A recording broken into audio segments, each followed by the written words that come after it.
Okay, Chapter 10, The Hidden Passages. Charlotte opened her heavy eyes and peered out the window to study the morning's greeting. She liked that she didn't have to shove thick curtains aside like her parents' and Ebby's rooms. The majority of the castle's windows were magically tinted so anybody in the castle could look out, but nobody could look in. It was a hit with the guests, and her mother had approved of not having to keep track of as many curtains. Okay, don't drink ice water. I don't know if I'm going to get through this. My tongue is frozen. Okay. She turned on her stomach and watched the wind blow through the trees as she woke up slowly. The morning light stretched across the lawns and crept up the walls. She both welcomed and hated the light this morning. It brought warmth and sight, but it also brought the truth of the battle and the scars of open dirt ditches and burns across the grass. Trees were bent and broken. The grass beneath the orchard was full of fruit knocked down from the trees. At least her room faced the back of the property. She wasn't sure if she could ever walk across the front lawns or over the bridge without thinking of Ebby. She thought of the necklace on her nightstand and wondered about Ebby's cryptic message briefly before shoving her thoughts down somewhere deep in her brain. Not now. Charlotte turned away from the window and curled up under the covers. She was warm enough, but the habit was comforting. She smiled at the sleeping form of Beau. He lay on his stomach, his arms thrown out to the sides. His wings were relaxed and rose up and down a little as he breathed in and out. His mouth looked untroubled, and his eyelashes painted a softer look on his face. She couldn't remember ever truly noticing his eyelashes. She laughed quietly to herself. How had she not noticed them before? Charlotte slowly reached for him, but decided against it. She would wait until he was awake to see if she could touch him. She couldn't feel the heat, but he could gauge it and compare it to what had been earlier. Turning back to the window, she stared across the lawns and saw something she wished was a mistake. She sat straight up and caught herself as she swayed a little. "Beau," she said loudly, "wake up now." He leapt out of bed, and all the gentleness of his form was lost to outstretched wings and hands curled into fists. "What is it? Are you okay?" "I'm fine." She nodded to the window. "There are at least 20 of them." Beau ran for the stairs. "Father, there's a group of Magani outside the shield. It looks like centaurs and fawns." "Joseph!" Charlotte shouted. Chime appeared. "We know." She turned to Beau. "Take care of Charlotte and your family. We are waking the guests." She popped back out of the room. Charlotte grabbed her bag and threw the medical bag Sebastian had given them and all the extra fairy clothes inside it. She looked out the window again. A line starting at the group of Magani shot up the shield and began spreading into a web of other thinner lines. "Beau, the shield is cracking." They took the stairs as quickly as she could, but at the bottom she had to sit down on the last step and bury her dizzy head in her hands. She breathed slowly in and out. Every inch of her body ached, and she wanted nothing more than to sleep for a week or a month. She heard footsteps nearing her, and she felt the softness of the blanket that was placed around her shoulders. "Let me help you, sweetheart," Wynne said gently, and wrapped the blanket around her. "I think Beau's right. I can touch you with the blanket without getting burned. It's most likely just a matter of time." "I hope so," Charlotte said through her hands. "Can you walk?" Wilder asked. "We need to get someplace safe." "I can carry her," Beau said from a spot in front of the window. "I can walk," Charlotte stood. "Where will we go?" "The outside shield is completely down now." Beau picked up Charlotte and headed for the door. "Father, where?" "We have to get to the closet in the library." The 5 of them hurried out of the room and leapt off the banister. Wilder reached the speaker panel and held the door open for the rest of them to get in. As the door shut, they heard the beginnings of popping again. "Now the shield on the castle is under attack," Wynne said softly. "Are we safe in here?" Bliss asked. "Does Raven know about this room?" Wynne asked. "No, I haven't told her about it yet." Bliss frowned. Her eyes flashed and she turned away. Wynne laid a hand on her daughter's shoulder. "Bliss, what's done is done. Let's focus on what we can control. Honestly, this is probably one of the safest places we could be if we remain quiet." Wilder quietly moved the boxes around the room. "Plus, Isaac and I put a trap door right here." There was a loud pop and shattering of glass. Next came the sound of hooves running across wooden floors. Somebody shouted at others to search the living areas. Wilder quietly said something none of them could hear, and a short, wide panel in the wall opened silently. He motioned for them to enter. Bliss and Wynne crawled in first, and then Charlotte followed by Beau and Wilder. Wilder whispered something again, and the panel slid closed. They all continued to crawl along until they reached a corner, and the small crawl space turned into a downward sloped passageway with room enough to stand. Bliss looked back at her father. Maybe I shouldn't have had both of them with the B. She lifted her eyebrows and opened her mouth. We can talk in here, Wilder responded. Does this lead to the garage? Bliss asked. Actually, this one does not, Wilder replied. With the damage done to the garage, I figured the tunnel might be partially caved in, or at least a dead end until the debris is cleared away. It was Wynn's turn to look around. Tell me, husband, just how many tunnels did you boys create? Wilder flashed her a teasing grin. We have a code, dear. The only reason you're in this one is because your life is in danger. Wynn shook her head at him. We will continue this discussion later. Wilder moved up to the front and put his arm around Wynn. He kissed her despite the look she was giving him and whispered in her ear. Bliss groaned. I'd like to get out from under the ground soon. I'm more of a sky person. Oh, Bliss, Wynn said with a laugh. She slipped an arm around Wilder's waist and the two led the way. Bliss marched a few paces behind them, and Charlotte and Beau walked behind her. The tunnel was cold and smelled of earth and stale air. Enchanted torches lit up as they neared and snuffed out shortly after they passed. Charlotte filed away the tunnels in the part of her mind she was collecting the secrets her family had been keeping from her. There would be a time to mull over it later. Right now she wanted safety. Safety that lasted more than a day. She thought of the Hobbs and the Magani at the castle. Were they okay? Was the Magard able to capture the foes? She frowned. How were her parents? Where were they now? She sighed and filed the worries aside in another part of her brain. She felt so out of control. She wanted to do something, help in some way. Why was it her part to hide in the forest or tunnels? This was her home. You look ferocious, Beau said. What are you thinking? Should we have stayed and fought? Do you think everybody else is okay? Charlotte asked. This is my home. I should be doing something. Beau raised his eyebrows and scolded her silently. Charlotte frowned at him and narrowed her eyes. She knew precisely what he was thinking. Yes, they had had this fight in the woods after the first incident. They all stopped walking and stood in a circle. Everybody else has the Magard, Wynn said. I think we should have stayed to fight, Bliss growled. That's what we are trained. I agree that we should learn to fight, daughter, Wilder interrupted. But there's a time and a place for that. The important thing to know is when you should fight and when you should not. For example, since Rhett has a wife who just gave birth and a baby to take care of, his family's needs are different than ours with adult children. Or last night, Isaac chose to run and hide for the sake of his wife's life. There is no shame there. He did the right thing. If there are going to be hard times ahead, I don't want to spend them hiding and running away to hide some more, Charlotte asserted.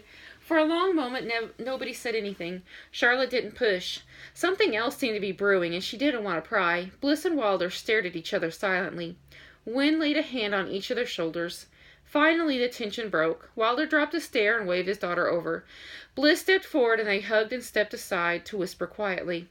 Wynn commented then, You should learn to fight, Charlotte, but you will need to learn patience while you train. It will take us some time to learn what you have become and for you to learn how to control what you have. They returned to their previous formation and headed further into the tunnel. Charlotte wondered what she might be able to do and how it would work out. She allowed herself a smile. Finally, she had some kind of magic. Now she didn't have to marry into the magical world or have her memories erased or run away. Now she could marry for love. She turned and caught Beau looking at her with a smile. She smiled back. It always felt wrong to feel happy with everything else going on, but she couldn't help the happiness surging through her heart. You two don't fool me. Bliss turned around and wagged a finger at them. We've all been waiting forever for the two of you to get together. She rolled her eyes and motioned at her parents. I'm surrounded by lovebirds.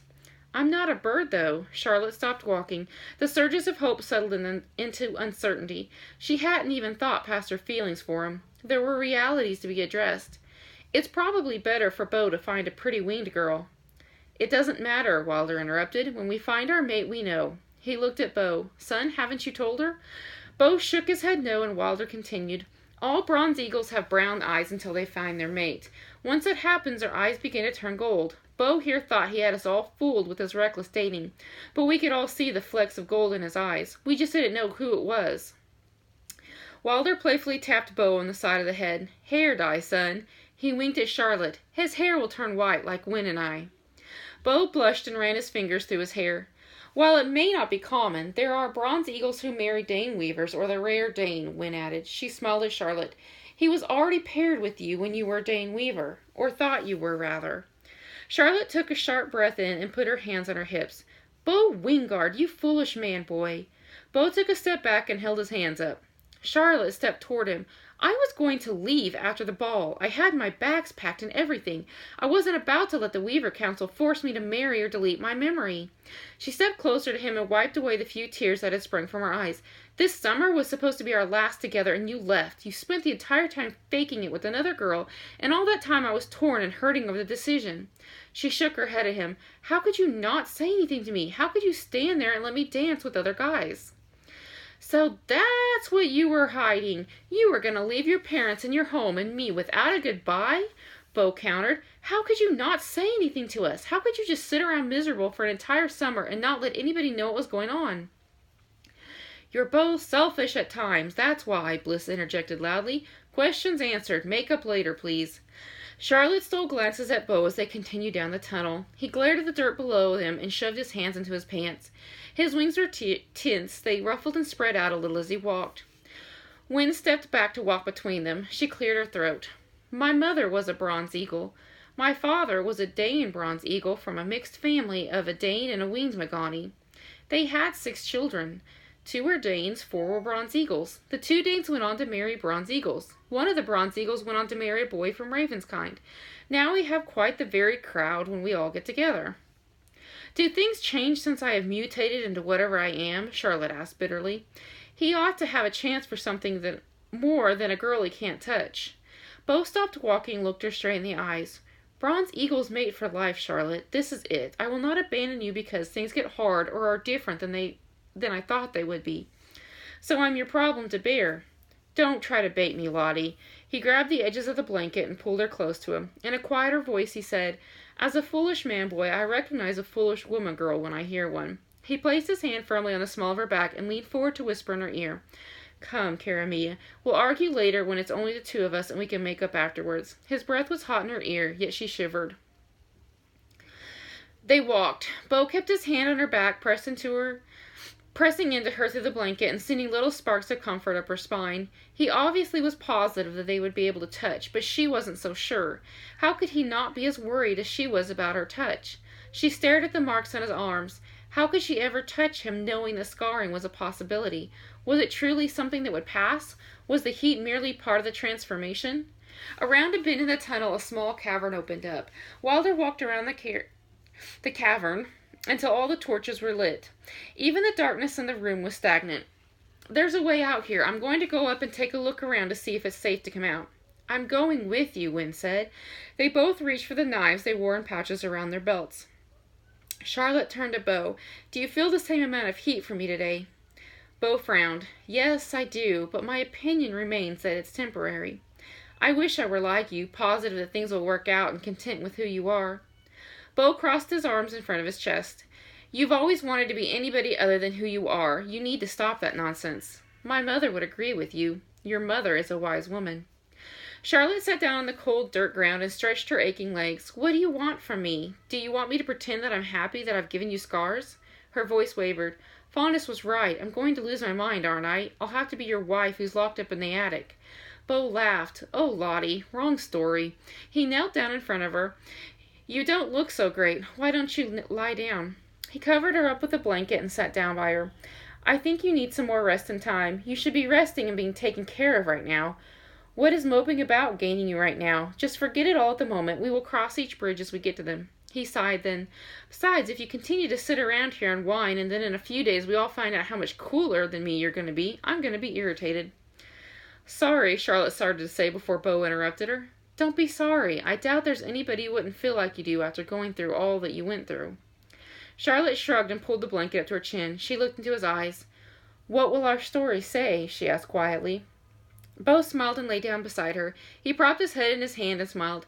Our story will say that we loved each other every day of our lives and every night in our dreams. You aren't always a foolish man boy, you know, Charlotte whispered. She hesitantly reached out and laid her fingers by his other hand. She stared at the tiny space between their fingers and longed to close the gap. What am I in between the foolish moments? Bo asked in a whisper. Charlotte yawned. Her eyes closed, and soon she was asleep. Bo rolled onto his back and sighed as he stared at the ceiling. He was in love with her. A fascinating, frustrating, feverish love. She knew him, too. She loved him, too. He knew she did. So why did she fight that love and try to push it away when all he wanted to do was embrace it and never let it go? Bliss lay down on his other side. You know, you could help her along. You two finally give it up and admit that you like each other, and you haven't been able to make out, am I right? Bo crossed his arms in front of his chest and shrugged. Find a way to touch her, hug her, stroke her hair.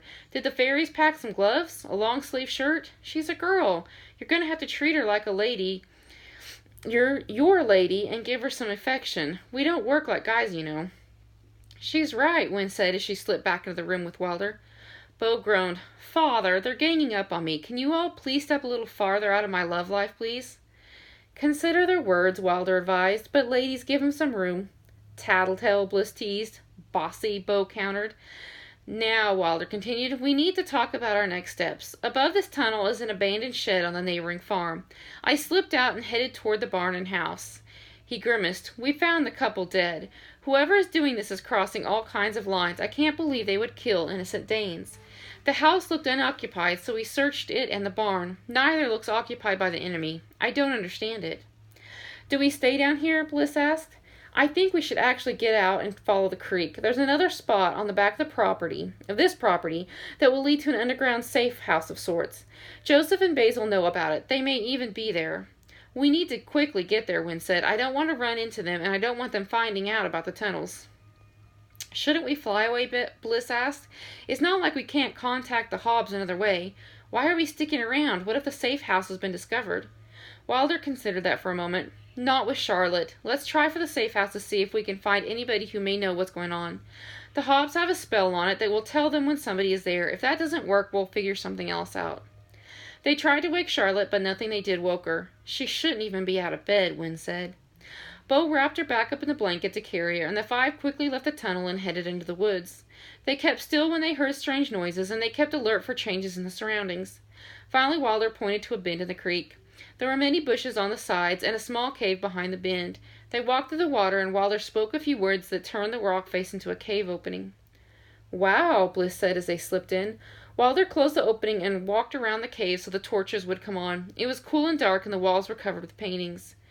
We should move quickly, Wilder reminded them. He opened another entrance in what looked like a solid wall, and they continued their trip down a passageway until they reached a stone door. Wilder traced a carving in the door, and it slid over slowly. They were greeted with light from within. Somebody was already there. The room was a long, narrow rectangle with an open doorway on each end of the wall they faced upon entering. Wilder pulled a sword off the wall. You know we are here, he said loudly. Show yourself. I helped build this place. You will not deceive me. When there was no answer, he placed his hand in the small alcove, and glowing footprints began to appear. They weren't hard to read. Centaur, show yourself or speak, Wilder shouted. Again his words were met with silence. Injured? Wynne asked quietly. Or about to kill us, Bliss added softly.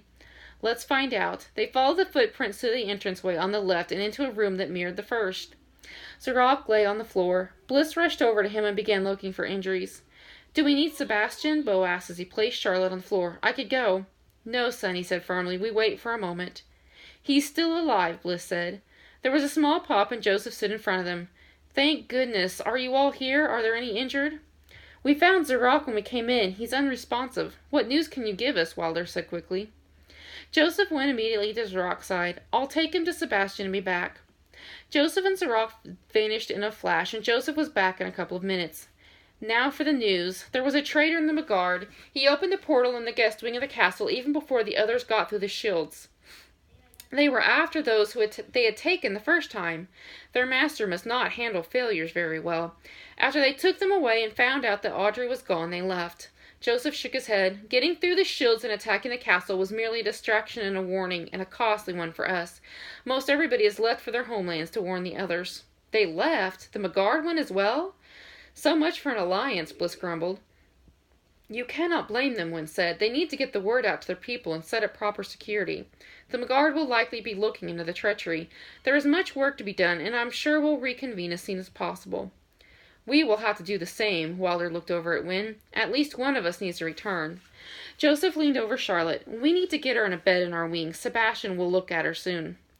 Soon Bo sat by the unresponsive Charlotte as Sebastian tried to steady her as best he could while asking Bo all sorts of questions about what had happened during the transformation.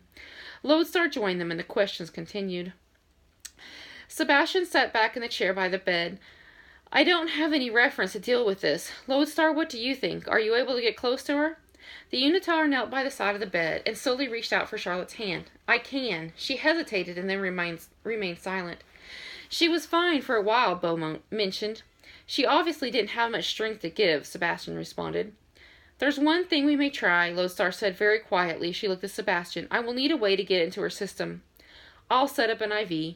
Sebastian went to work while Lodestar pulled out a small vial from her bag. She wiped away the thick layer of dust and pulled the top out.